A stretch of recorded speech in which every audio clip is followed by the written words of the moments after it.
Hello race fans and welcome to the Australian Grand Prix here at Albert Park for the 2022 Australian Grand Prix qualifying here under the lights in the land down under. Let's see what our drivers can do as they head out to the grid for this penultimate race of this incredible season.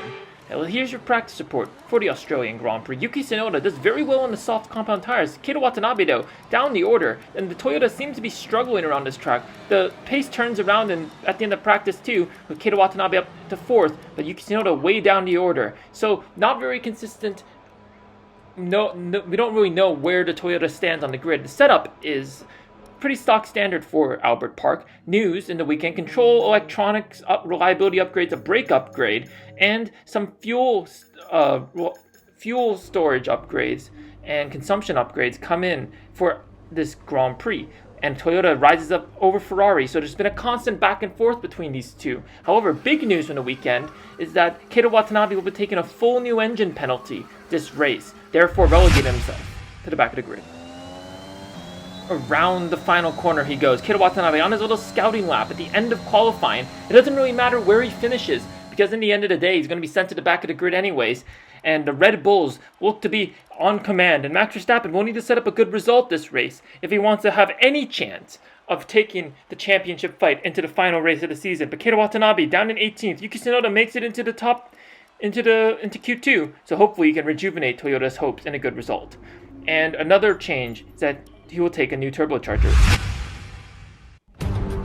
Welcome everyone, welcome to the penultimate race of the season. We're here, we're ready for what could be either another championship done and dusted, or could we see a championship fight down to the wire in Abu Dhabi? We'll wait and see. But here we are in the land down under, in the beautiful sunny skies towards the end of this Formula 1 season. Here we go around the Albert Park circuit once again here in Australia, in Melbourne, and the track is very, very technical, very tight. Have to be on your A game, which therefore makes the track very difficult to overtake around, and Max Verstappen will hopefully be hoping to make some of those, and hoping Valtteri Bottas has some difficulty. Here we are onto the starting grid, and it can't get any simpler than this.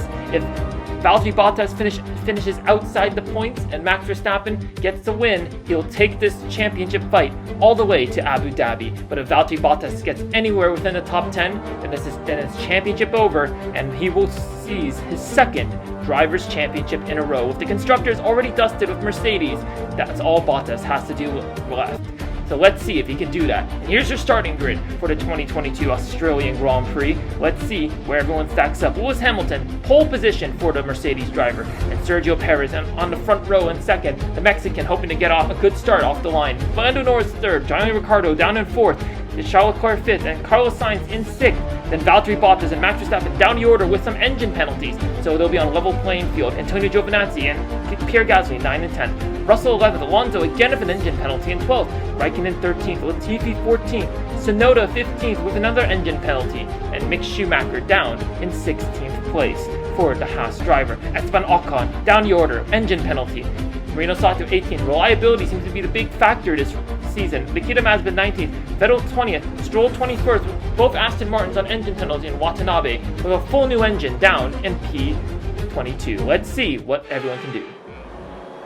5 red lights. The drivers are raring to go. Can Max Verstappen get a good launch off the line to cut off Bottas? It's lights out and away we go. And it's a pretty good start for Lewis Hamilton. Decent start for Sergio Perez, but Valtteri Bottas jumps Pierre Gasly at the start, and Max Verstappen has gone down the order. He's had a terrible start as Keita Watanabe tries to get by both Aston Martins into turn 1. He's side by side with Lance Stroll. He's not getting the exit. Everyone around him is on the softs. Watanabe is the only driver starting this race on the mediums, so he's going to be left very vulnerable in this race as Vettel dives down the inside, heading down into turn 3. And now we're ready to go as Watanabe is all behind the Aston Martin, and let's see the replay. You can see Yuki Tsunoda starting the race again in 15th place. He gets a great launch off the line, passes Nicholas Latifi, and goes side by side with Kimi Raikkonen, the elder driver on the grid. The oldest driver on the grid pairs off against the youngest, and they're going side by side through turn 2, heading down into turn 3, and that is some good racing from Yuki Tsunoda. Is he going to make a move on Fernando Alonso? No, the Alpine positions his car where he has no space, and Kimi Raikkonen in his penultimate race of his Formula 1 career, trying to make a move around the outside, but Yuki Tsunoda squeezes him out onto the curb. Good work from the Japanese driver. Here's a replay from Lance Stroll and the Aston Martin. Look at that audacious dive bomb. He passes at least 5-6 cars with that move, making up tons of places as drivers try to take that hairpin slowly. Through the final corner, he's going to get a run on Vettel. No DRS this lap though, but he's going to get some good slipstream from the Aston Martin. Vettel defends the inside, heading down into turn 1, but Watanabe is going to see if he can take the inside from the Aston Martin, and he pushes Vettel wide. Remember last season, Watanabe had a tendency to squeeze people onto the grass. This year, he seems to have gotten that under control. Sato trying to get by Nikita Mazepin up the road, and Watanabe trying to get some grip. He tries to switch back the two of them, but he only gets the move done on Sato, but he goes wide, and Sato gets by as he bubbles over those really high sausage curbs, and Sato's not only extended the gap, but Vettel has closed the gap to Watanabe. Through turn 6 they go, heading down to turn 7 to turn 8. This sharp chicane of 9 and 10 is coming up, and he's going to have to really get that down. Is Watanabe going to see if he can make a move? He is, but there's no space. He goes around the outside, and that just leaves him open to Vettel. So Watanabe going to have to learn to play the patient game if he wants to try and seize any positions in this race, but he finds himself once again down in 22nd place. Down the start-finish straight we go. Watanabe trying to get the move. Can he get the same move he did on Vettel at the end of the first lap? Down the inside of the turn 1. That's a very clean move from the Toyota driver, but he gets unsettled on the exit curb through turn 2. Vettel is all over the inside, but Watanabe has the DRS, but so does Vettel. So what can Watanabe do? Positions his car in on the apex of turn 3, and he gets the place. Closing in on Marino Sato now, his old teammate Watanabe down. Sato defends the inside. Watanabe down the inside into turn 13 and gets the move done easily.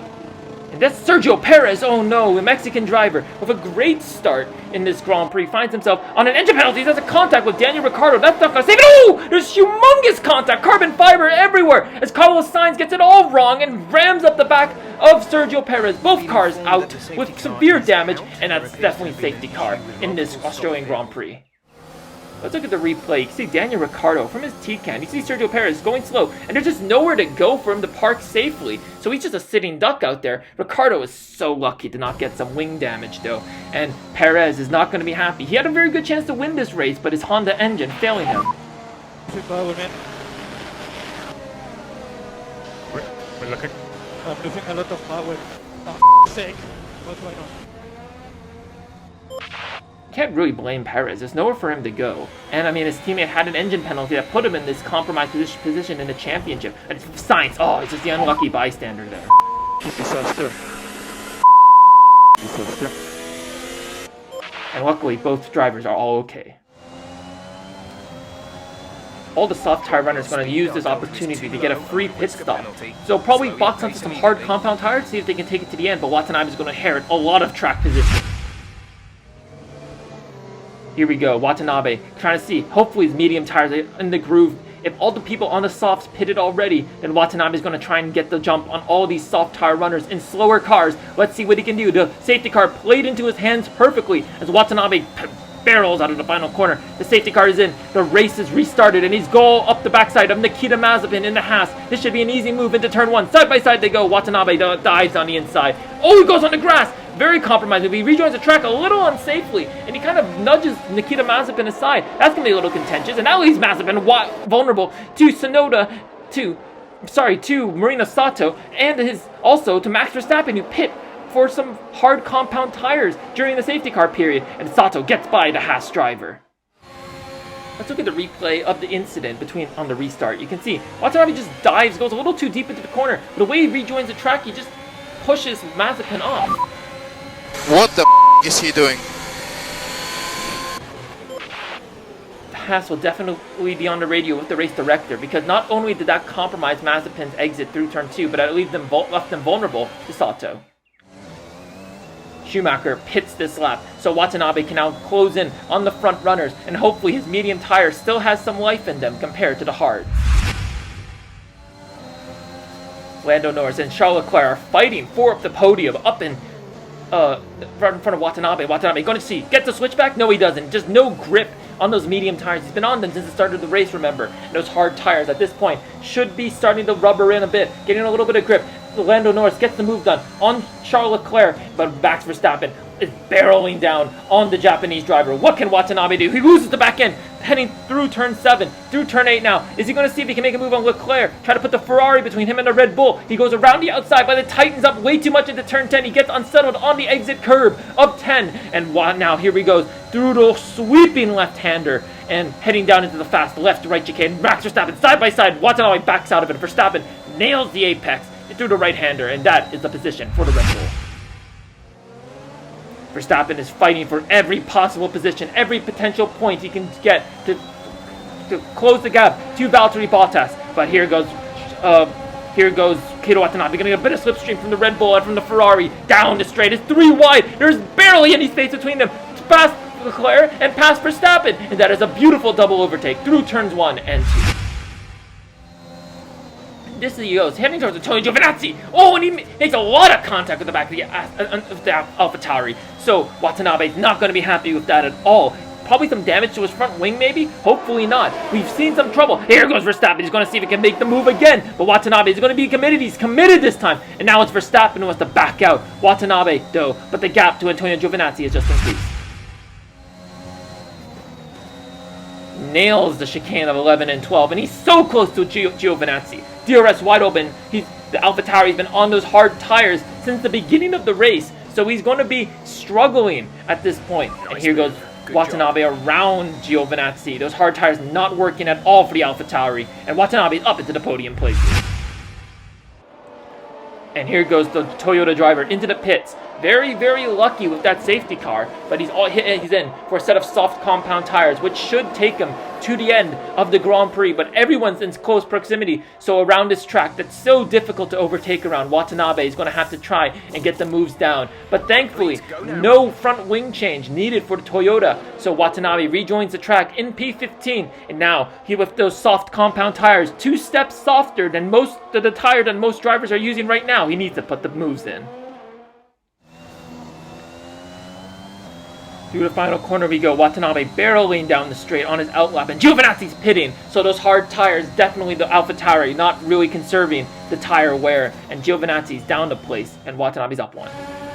Here goes Sebastian Vettel, closing in on his old friend and teammate Kimi Räikkönen, who's retiring after Abu Dhabi in a few weeks, and here he goes side by side through turn 13, into turn 14 now, and he's not able to get through, and all this fighting between the two friends are letting Watanabe and the Toyota close in on the fight, try to see if he can get 2 places, and remember those soft tires, tons of grip, 2 purple sectors for Watanabe as he opens the DRS and makes the move easily past Vettel. Is he going to get by Räikkönen? Most likely. That Alfa Romeo is so vulnerable without the DRS, and here goes Watanabe into turn 1. Is he going to go deep again? He goes deep again, but Vettel gets by his teammate, and Watanabe holds at both positions.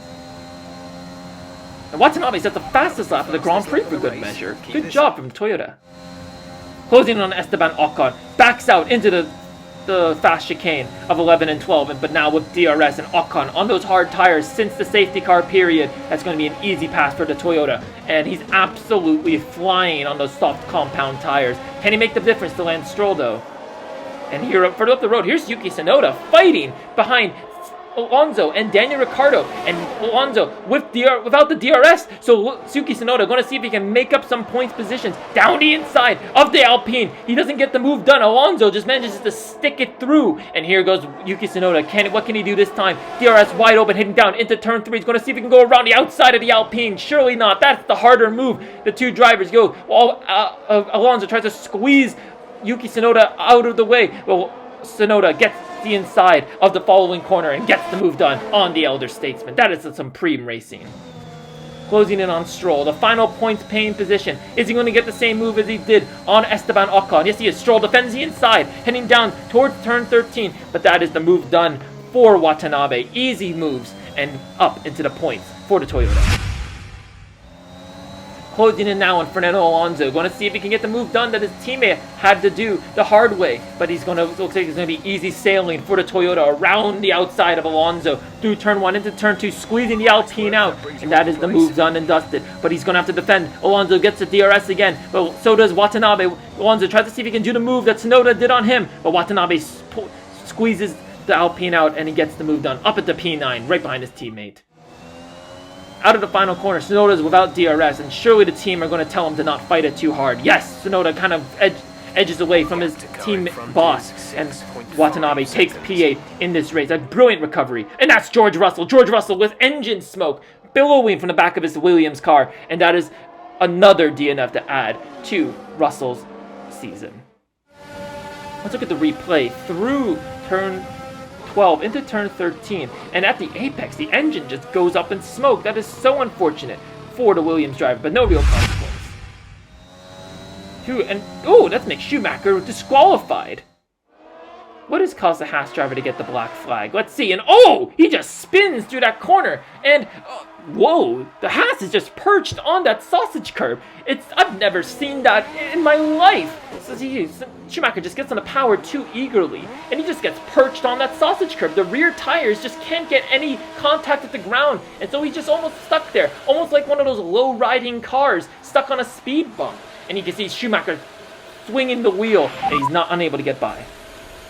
You can hear him struggling with the engine and the wheel, but Schumacher's unfortunately DNF'd. Lewis Hamilton takes the win of the Australian Grand Prix. He's been looking good over the second half of the season. And Max Verstappen gets the second spot in the podium. Unfortunately, though, Valtteri Bottas finishing in the points was going to seize his second world championship in a row. Valtteri Bottas is 2022 champion of the world, but Kato Watanabe, a brilliant recovery drive, got lucky with the safety car, but sometimes all you need in Formula 1 is a little bit of luck, and he takes P8. But Valtteri Bottas, nothing can take it away from this man. He won it here last year, he wins it again in 2022, and Bottas has taken Mercedes into his own hands, and he's taken them not only to 2 constructors, but 2 drivers' championships. The Finn is absolutely flying. It's not even soaring at this point. He's broken the stratosphere with the form he's showing. But today, while Lewis Hamilton will take top step of the podium here in Australia, Valtteri Bottas will take the championship once again. Lando Norris completes our podium, and Valtteri Bottas in P4. Unfortunately for Max Verstappen, even a win couldn't have bought him the championship. And after some big incidents from Carlos Sainz and Perez, Kato Watanabe finds himself up in the points, and Schumacher with his DNF becomes the first driver since Juan Pablo Montoya in 2005 to receive the black flag during race action. Watanabe secures 4th, Charles Leclerc gets by Ricciardo and Sainz up to 7th, but Valtteri Bottas with an insurmountable lead heading into the season finale in Abu Dhabi. There's nothing he can do. AlphaTauri with a good result from Pierre Gasly gets by Aston Martin for 6th in the constructors, and I think Toyota is going to have to settle with 3rd. We've had some brilliant racing, a great recovery drive, and another champion crown. But it doesn't mean the season's over. We head to Abu Dhabi one last time in 2022 for another stonking race. And hopefully you'll join us then. But that's it for us. Goodbye.